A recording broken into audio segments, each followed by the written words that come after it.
L'énergie émise sous la forme de chaleur par le Soleil est comparable à un moteur qui alimente notre climat. La chaleur n'est pas seulement à l'origine des diverses températures climatiques à la surface du globe, elle est aussi source de tornades, d'ouragans, de tempêtes de neige et d'orages.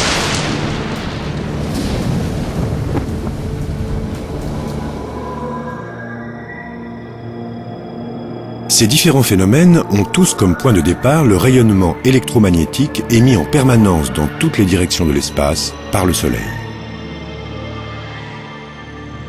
Ces radiations solaires sont absorbées par la Terre, puis converties en chaleur. En raison de l'inclinaison de l'axe de rotation de la Terre, les rayons solaires ne la frappent pas de façon égale. De ce fait, certains points de la planète perçoivent plus de chaleur que d'autres. Cette chaleur inégale est un facteur de régulation des climats. Lorsque la surface de la Terre se réchauffe, elle réchauffe aussi l'atmosphère. Comme ces bulles, l'air chaud devient moins dense et plus léger, et par conséquent il s'élève. Et ce faisant, l'air plus froid prend sa place.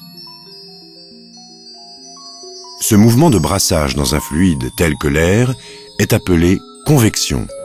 Celle-ci crée des zones de haute et de basse pression et produit les vents, ainsi que les tornades.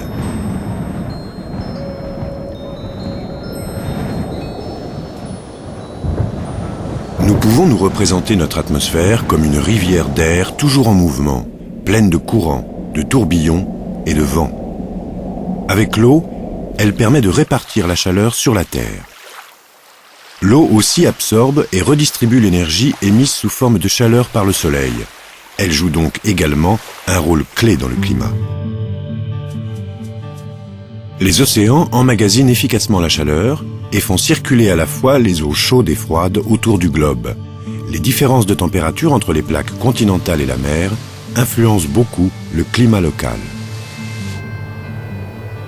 Pour avoir une meilleure idée de la manière dont l'eau transporte la chaleur, il suffit d'observer une flaque d'eau. Lorsque le soleil réchauffe la flaque, l'eau s'évapore en emportant la chaleur.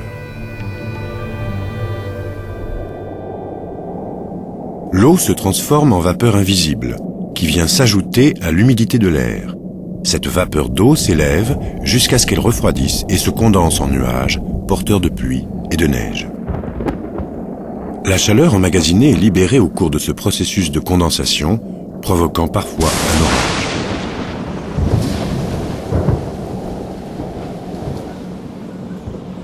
L'énergie libérée lors des orages est phénoménale. Elle pourrait alimenter la ville de New York en électricité pendant 2 mois.